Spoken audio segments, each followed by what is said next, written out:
saya Zizel dan kalian sedang menyaksikan Z-Story, a story by the book admirer.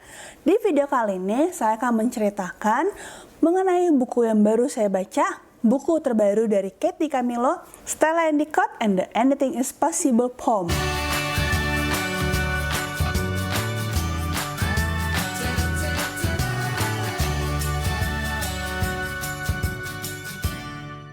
Untuk video kali ini, saya akan melakukan review untuk buku dari Kate DiCamillo. Saya sudah membaca sekitar 3 buku dari Kate DiCamillo sebelumnya. Nah, saya tuh suka dengan gaya bercerita dari Kate sendiri. Selain karena memang saya adalah seorang pencinta buku anak juga, buku Kate DiCamillo itu menurut saya tuh menarik. Salah satunya yang saya suka adalah The Tale of Despereaux. Mungkin kalian sudah pernah dengar sebelumnya. Itu saya belum pernah review sih, saya cuma review di blog.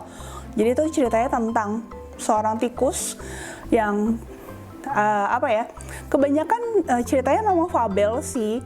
Dan di sini juga Kate sepertinya seorang pencinta hewan menurut saya. Karena di sini juga di buku ini juga menceritakan ada seorang babi pig yang namanya Mercy, seperti itu. Kita akan bahas lebih lanjut. Saya mendapatkan buku contohnya dari penerbit yang saya akses melalui website NetGalley. Sebelumnya tuh saya sebenarnya tidak nggak terlalu berharap banyak, tapi ternyata saya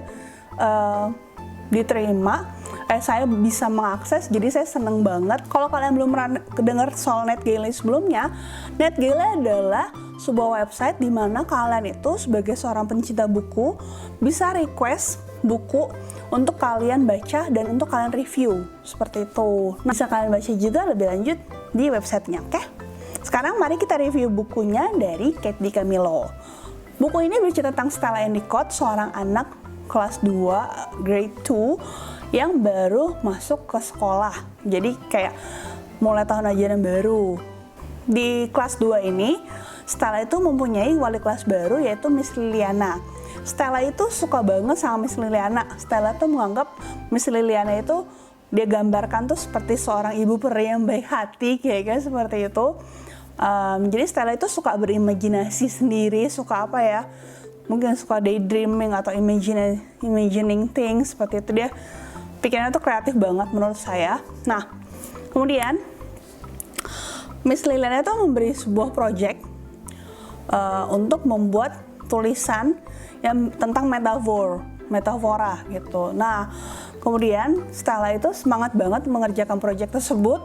Dia mencari inspirasi ke sana kemari. Nah, saat mencari inspirasi itu dia tuh duduk sama Mercy, si Pak Babi yang saya bilang tadi itu.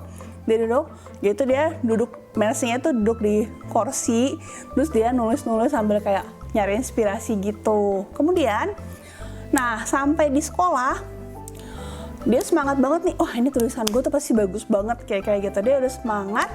Terus ada temen sekelas dia, temen yang menurut dia tuh super annoying, temen yang nyebelin, yang suka gangguin dia, namanya Horace Broom. Dia tuh bukan suka gangguin sih, Horace itu tuh menurut Stella itu orang yang sotoy, yang suka Mr. Know It All gitu, kayak merasa tahu segalanya. Lalu pokoknya kayak nanya gitu, nantangin Stella untuk bacain tulisannya. Dan karena Stella itu kan dia yakin banget tulisannya bagus, jadi dia bacain tulisannya itu seperti apa. Dan ternyata pokoknya mereka jadi arguing, dan mereka itu sebenarnya mereka berantem. Terus Miss Liliana tuh dengar lalu marah gitu, kayak kenapa sih kamu masih berantem? Terus mereka tuh bilang kok kita nggak berantem, we just strongly arguing each other. Pokoknya kayak cuma debat panas, padahal kan ya. Karena mereka disuruh ke ruang kepala sekolah oleh Miss Liliana, dan disitulah ceritanya tuh udah mulai bergulir lebih lanjut lagi. Nah, ceritanya tuh menurut saya menarik karena Kate DiCamillo itu menurut saya tuh bagus dalam mengemas sebuah cerita. Saya suka banget, dan juga ada ilustrasinya tuh menarik banget. Ilustrasinya tuh benar-benar kayak ada penghias di buku, ada juga untuk emang ilustrasi untuk menggambarkan situasi saat itu. Kan ada semacam publisher notes-nya gitu kan, karena kalau advance reader copy kata dia, karena ini masih percontohan, kualitas gambar tuh akan menurun. Nah, tapi pas saya lihat Advanced Reader Copy-nya tuh gambarnya masih bagus, jadi saya malah jadi penasaran gitu. Hal lain yang saya suka dari buku ini adalah dia itu memang benar-benar full of metaphor, jadi memang banyak metafora dan juga dia banyak kata-kata sulit, ya advanced word, fancy words yang menurut saya itu bagus sih karena dijelasin gitu. Tapi dijelasinnya tuh dalam bentuk percakapan, jadi kayak bukan kamus yang dimasukin gitu. Makanya saya merasa buku ini tuh bagus buat anak-anak grade 1 ke atas atau anak-anak yang sudah bisa lancar membaca satu kalimat utuh dalam bahasa Inggris.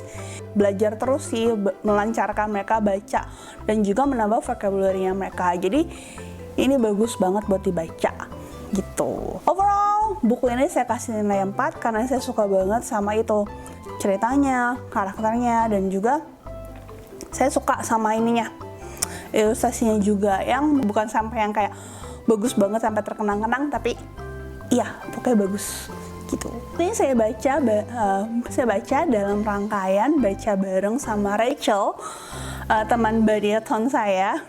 Dia udah selesai, kayak dia udah selesai deh kayak baca 4 tab bukunya. Dan ini adalah buku untuk keduanya, tema kedua yaitu buku yang saat ini sedang dibaca. Nah, saya baca buku ini. Kalian juga bisa lihat video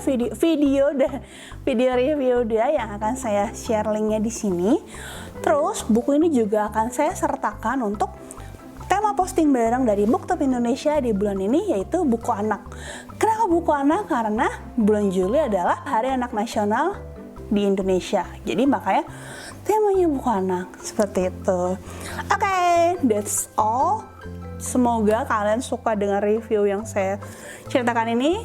Semoga kalian juga jadi tertarik mau baca, atau semoga sih kalian suka dengan buku nanti setelah kalian baca. Kalau misalnya kalian suka dengan video ini, jangan lupa untuk like dan jangan lupa juga untuk subscribe ya, dan tinggalkan komentar juga. Bye bye. Stella Endicott and the Anything is Possible. Thank you. Bye.